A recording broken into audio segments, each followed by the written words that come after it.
Di Kuala Lumpur ini baki Tanah Rizal Melayu hanya 1%. Satu sahaja. Penang 0 hari ni. Di lain-lain negeri, kerajaan negeri cuba tambah-tambah sikit. Tapi apa lagi yang saya amat khawatir, yang saya bangkit-bangkitkan, selalu saya buat bising di dalam semua ceramah saya adalah kerana tanah yang diganti itu bukanlah tanah setaraf, ya.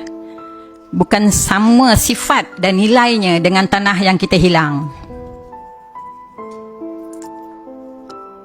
Fikirkanlah, ya, saya pernah menulis pada kerajaan tanah TUDM itu the last of the tanah Melayu.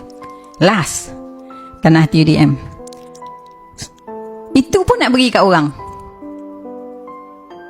Habis dah. Di dalam Tanah Rizal Melayu, kita telah, bukan kita, orang dahulu, moyang kita, tulis 4,800 hektar, bukan ekar, hektar tanah di Gombak itu adalah Tanah Rizal Melayu. Hari ni tengok berapa yang tinggal. Saya beritahu ni supaya orang-orang muda ataupun orang lapisan, ya, apabila memerintah nanti, tolong ambil perhatian tentang ni, ya, tentang Tanah Rizal Melayu, ya. Macam mana cara kita nak ambil balik, ya. Kalau kita jumlahkan anggaran semua negeri Tanah Rizal Melayu hari ini, yang paling baik adalah Kelantan, ya. Kelantan dan Terengganu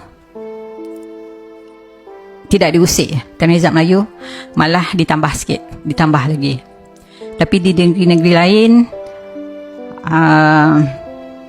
ada yang tinggal 9%, ada yang tinggal 10%, ada yang tinggal 12%, ada yang tinggal 30%. Ya, amat menyedihkan. Ini adalah saya nak bagi contoh saja, ya. Ini di mana ni? Di Perak, ya. Kita lihat. Ini siapa yang dapat tanah? Ini bangsa apa? Ini bangsa apa? Ini kegunaan tanah. Kegunaan tanah, ya. Yang ni sama juga. Yang ni bangsa apa? Cuba lihat. Ini bangsa Melayu dan bangsa India. Sama juga. Satunya ada 3 gambar. Semua keadaan serupa, ya. Ni Melayu tak ada langsung. Tapi yang saya sedih, ya, tanah yang diberi kepada Melayu hanya dibenarkan menanam padi. Dan tanah-tanah ini hanya di kampung. Tapi tanah-tanah yang lain yang diberikan kepada bangsa asing adalah di dalam pekan, adalah tanah-tanah yang prominent, tanah yang berprestige, yang tinggi nilainya, yang boleh dibuat pelombongan timah dan emas dan juga besi.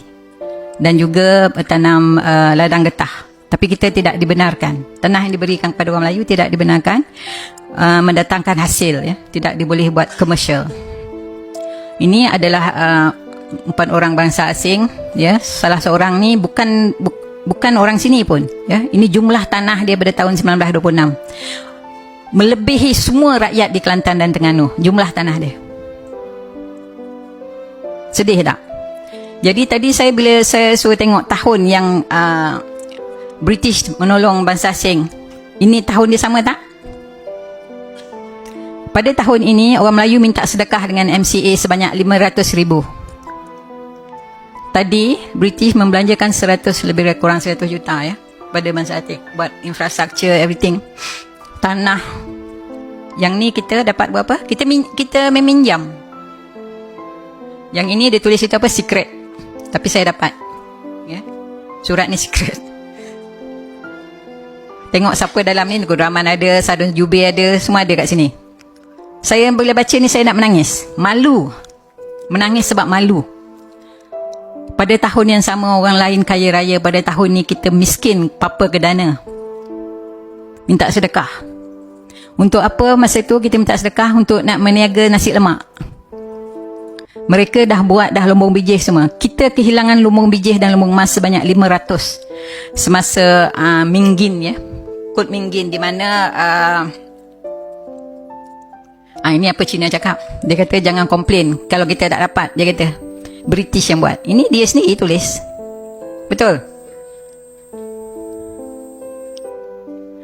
Anyway, dalam kod Mengin tu ya, British cakap kalau dalam masa 2 tahun orang Melayu tidak mengerjakan lumbung-lumbung timah dan emas ni, mereka akan tarik balik. Suka hati je dia nak ambil balik. Padahal tanah tu tanah moyang aslian Melayu.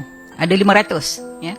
Tapi apabila kita dapat hasil daripada pelumbungan itu, British dan China tidak mahu membeli hasil kita. Dan kita pula tak boleh nak menjual keluar sebab kita tak ada kenderaan. Ingat tak tadi masa saya cerita macam mana kapal kita dibakar di laut? Habis dibakar. Sehingga kita punya tempat-tempat bina kapal pun dah dirosakkan. Jadi kita terpaksa menjual kepada kartel. Sebabnya pada itu British dan China dah buat kartel. Ya. Dia buat lumbung dia sendiri. Dia buka 350 lumbung sendiri. Jadi apabila itu berlaku, orang Melayu terpaksa memajakkan lumbung mereka sebab tak boleh nak jual hasil daripada pelumbungan. Jadi terpaksa pajakkan kepada bangsa asing. Apabila dah pajakkan, lama-kelamaan jadi dia punya. Kalau kita ingat peperangan Haisan dengan Jinsin dengan peperangan di Lukut, di Rasah, di Larut, di Penang, semuanya merebutkan tanah asli orang Melayu, tanah asli Lombong. Jadi kita miskin Papua Kelana hari ni pun sebab itu je. Kerajaan selama memerintah, saya ni kan dah jadi cakap politik lah pula. Selama kita memerintah, adakah kita buat apa-apa pembetulan? Kita ada peluang. Kita buka lah balik kita punya Lombong. Tan Sri Abu Shah, dia masa tu boleh cakap dengan kerajaan. Kan kita tak ada. Kita ni orang Marhain. Sebabnya kita banyak peluang. Kalau betul kerajaan nak tolong balik orang Melayu pada masa selama 50 tahun yang ni, kita boleh buka balik kita punya lumbung-lumbung meja timah dan emas. Hingga ke hari ni timah dan emas semua diterokai oleh bangsa asing. Tak ada seorang Melayu pun yang menerokai itu. Padahal nak buat senang je. Tanah tu semua tanah-tanah Melayu. Kat Kelantan, Terengganu sampai ke Mersing. Ada ya, itu. Dah ada map pun tadi saya tunjuk. Kalau buat masa itu, saya rasa orang Melayu tidaklah terhimpit semacam hari ini ya. Dan kalau kita lihat pula sekarang ni banyak sangat apa orang kata, pemberian kepada bangsa asing melanggar apa orang kata, perlembagaan. Padahal dah ada quid pro quo just now. Perjanjian yang dia telah dimeterai. Dia yang buat, bukan kita yang buat. Dia yang usulkan, bukan kita yang usulkan. Sekarang dia pula yang mempertikaikan. Ini masalah besar ya. Dan kenapa kerajaan tidak bersuara? Termasuk juga semasa Kula buat kes kita ni pendatang. Adakah kerajaan bersuara? Sebab mereka tak tahu. Tak tahu sejarah. Jadi ini apa yang British tulis apa yang kenapa dia takut pada China. Ini adalah di dalam one of the artifact. Sebab masa tu China mighty ya, mighty ya. Paling kuat, negara yang paling kuat masa tu. Dan lagi satu saya terlepas tu tadi, tanah-tanah ni macam mana China jadi kaya ya. Sebenarnya semua daripada tanah yang mereka perolehi melalui konsesi dan melalui apa orang kata, di atas dulang emas. Saya sebut di atas dulang emas, pemberian atas dulang emas dicagarkan kepada bank. Masa itu bank OCBC ya, sama Hong Kong Bank. Daripada cagaran itu dapat duit buat duit. Kalau nak tahu ya, duit buat duit, money makes money. Instant millionaire pun ada selepas dia cagarkan tanah tu. Jadi dari situlah mereka menjadi kaya raya dan boleh buat macam-macam perniagaan besar-besar. Jadi bukanlah maknanya mereka bekerja keras sangat.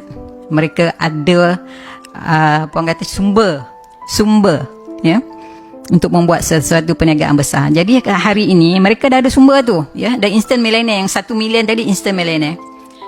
Dia hingga anak cucu dia dah jadi berapa puluh juta pula jadi millionaire. Kita hari ni boleh kira dengan tangan berapa orang Melayu millionaire.